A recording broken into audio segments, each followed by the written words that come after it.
Praise the lord. దేవుని నామానికి మహిమ కలుగును గాక. మన రక్షకుడు ప్రభువైన యేసుక్రీస్తు నామములో మీ అందరికీ నా ప్రత్యేకమైన వందనాలు.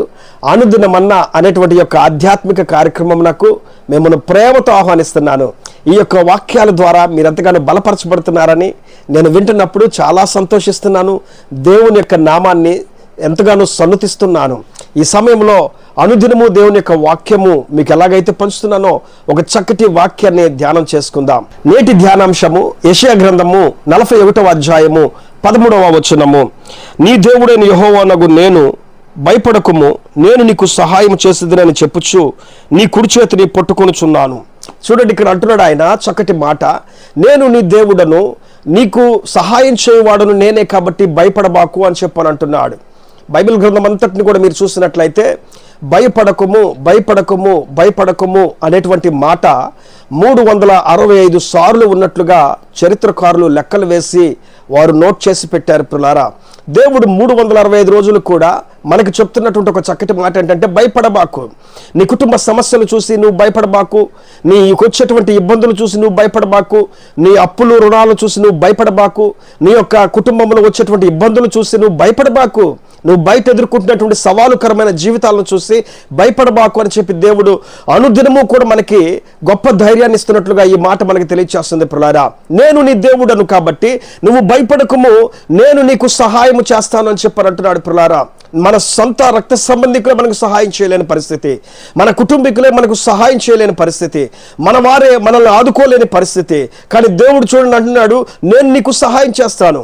నీ బంధువులు నిన్ను విడిచిపెట్టినా, నీ కుటుంబీకులు నిన్ను పట్టించుకోకపోయినా, నీ వారు నిన్ను త్రోసివేసినా, నేను నీకు సహాయం చేస్తాను. నువ్వు భయపడబాకు, నువ్వు ధైర్యంగా ఉండు.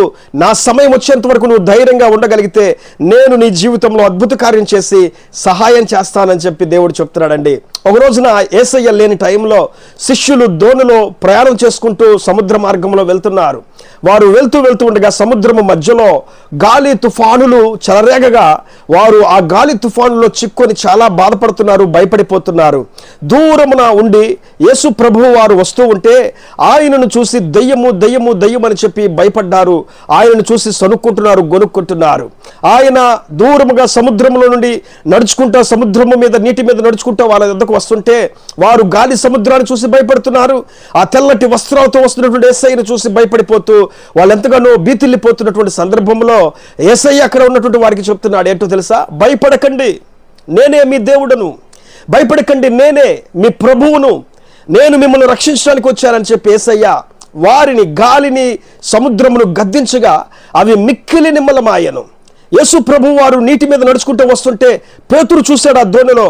పేతురు అడుగుతున్నాడు, ప్రభువా, నీవే అయితే నీటి మీద నడిచేది, నేను కూడా నీలాగా నడుస్తానయ్యా, నాకు కూడా అవకాశమే అయ్యా అని చెప్పానంటే అక్కడ యేసయ్య అంటున్నాడు, రా పేతురు అని చెప్పన్నప్పుడు పేతురు తన కాళ్ళు నీటి మీద పెట్టినప్పుడు దోణిలో నుండి ఆ నీటి మీద తేలుతున్నట్లుగా తన పాదాలు తను గమనించాడండి. యేసయ్య వైపు చూసినంతసేపు కూడా భయపడకుండా ధైర్యంగా నడవగలిగాడు, నడిచాడు, చక్కగా నడిచాడు. యేసు వరకు యేసయ్య యొద్దకు రావటానికి ఎంతగానో ఇష్టపడ్డాడు. ఎప్పుడైతే గాలి భయంకరంగా వేస్తుందో, ఆ పెను తుఫానులు ఎప్పుడైతే భయంకరంగా వేస్తున్నాయో వాటి వైపు పేతురు తన దృష్టిని మరల్చినప్పుడు వెంటనే తను సింక్ అవటం ప్రారంభించాడు, తను మునిగిపోవటం అక్కడ ప్రారంభమైంది. ప్రభువా, నేను నశించిపోతున్నానయ్యా, నన్ను రక్షించు, నాకు సహాయం చేయి, నాకు సహాయం చేయి అని చెప్పి అన్నప్పుడు యేసయ్య అతని దగ్గరికి వెళ్ళి అతని చేయి పట్టుకొని ఆ మునిగిపోతున్నటువంటి పేతురును మరలా పైకి లేపి నీటి మీద నిలబెట్టాడు. ప్రియులారా, ఈ రోజున వాక్యం చెబుతున్నట్టు ఈ యొక్క మాట ఏంటో తెలుసా? నీకేమని తెలియజేస్తుందో తెలుసా? ఈ పేతురులాగా సహాయం చేయని చెప్పి నువ్వు కనుక అడగగలిగితే, ప్రభువా, ఇదిగో ఈ శ్రమలు అనేటువంటి ఈ యొక్క నీటిలో మునిగిపోతున్నాను, ఇదిగో నా తండ్రి యొక్క కష్టాలు అనేటువంటి యొక్క నీటిలో మునిగిపోతున్నాను, ఈ శోధనలు అనేటువంటి యొక్క నీటిలో మునిగిపోతున్నాను, ఇదిగో ఈ బరువు బాధ్యతలు అనేటువంటి యొక్క నీటిలో మునిగిపోతున్నాను, కష్టాలు నష్టాలలో నేను మునిగిపోతున్నాను, అపనిందలతో నైనా చాలా నిందలతో, చాలా ఇబ్బందికరమైన వాతావరణాలతో, మనుషులు గిట్టలేని పరిస్థితులతో నేను మునిగిపోతున్నాను. ప్రభువా, నాకు సహాయం చేయని చెప్పి ఈ రోజున కనుక నువ్వు దేవుని అడగగలిగితే ఆయన నీకు సహాయం చేసేవాడు, ఆయన నీకు సహాయం చేసేవాడు, ఆయన నిన్ను నడిపించేవాడు, ఆయన నీ జీవితాన్ని అందరి ఎదుట నిలబెట్టి చూపించేవాడు. నీటి మీద నిలబెట్టాడు పేతురుని దేవుడు. ప్రియులారా, ఈ రోజున అదే సమస్యలో నిన్ను నిలబెట్టేవాడు నీ దేవుడు, అదే నీటి మీద నిన్ను నిలబెట్టేవాడు నీ దేవుడు, అలాంటి పరిస్థితులను నిన్ను నిలబెట్టి నడిపించేవాడు నీ దేవుడు.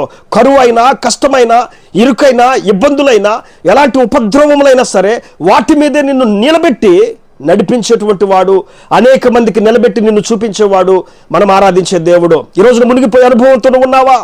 ఆ గాలి సముద్రాన్ని చూసి భయపడే అనుభవంతో ఉన్నావా? లోకంలో వచ్చేటువంటి శ్రమలు చూసి, అపవాది పెట్టేటువంటి ఈ భయంకరమైన క్రియలను చూసి భయపడేటువంటి పరిస్థితిలో ఉన్నావా? భయపడకు. నువ్వు ఆరాధించే దేవుడు నీతో ఉన్నాడు. ఆయన నీకు సహాయం చేయడానికి సిద్ధంగా ఉన్నాడు. గొప్ప దేవుడైన మన దేవుడు, ఆ జీవము కలిగిన దేవుడు నీకు సహాయం చేయనుగాక. ఆ పరిశుద్ధుడైన దేవుడు నీ కుటుంబానికి సహాయం చేసి మిమ్మల్ని ఆదుకొని పైకి తీసుకుని వచ్చునుగాక. ఆమేన్. ప్రేమ కలిగిన తండ్రి, గొప్ప దేవుడు యేసయ్యా, ఈ వాగ్దానం ఎంతమంది అయితే చదివి విని ఉన్నారో వారి జీవితాల్లో అద్భుతమైన కార్యాలు మీరు జరిగించమని ప్రార్థిస్తున్నాము నాయన. భయపడే పరిస్థితుల్లోనికి వీరు వెళ్ళిపోయారు ప్రభువా. అయా ఇదిగో నా తండ్రి, సమస్యలను చూసి, కుటుంబంలో వచ్చేటువంటి ఇబ్బందులను చూసి నాయన, వారు ఎదుర్కొంటున్నటువంటి సవాలుకరమైన జీవితాలను చూసి భయపడిపోయిన తండ్రి, మునిగిపోయే అనుభవాలతో ఉన్నారేమో నా తండ్రి. పైకి లేవనెత్తగలిగిన దేవుడవు, నిలబెట్టగలిగిన దేవుడవు నీవే నాయన. ఈ రోజున వాక్యం చేత నీ బిడ్డలు తృప్తిపరచబడి ఉండగా, బలపరచబడి ఉండగా, ఈ వాక్యం ఎలాగైతే మీరు చెప్పి ఉన్నారో వారున్న పరిస్థితుల్లో వారిని మీరు నిలబెట్టి ధైర్యపరిచి ఆయా సంతృప్తిని కలగజేసి నాయన నీకు ఇష్టమైన బిడ్డలుగా, సాక్షులుగా మీరు నిలబెట్టుకుని వాడుకోమని యేసు నామములో ప్రార్థించి అడిగి వేడుకుంటున్నాము పరమ తండ్రి. ఆమేన్, ఆమేన్. ఈ వాక్యం మీకు ఆశీర్వాదకరంగా ఉంటే, మిమ్మల్ని బలపరిస్తే ఈ వాక్యాన్ని సబ్స్క్రైబ్ చేయండి, ఛానల్ని. ఈ వాక్యాన్ని ఇతరులకు షేర్ చేయండి.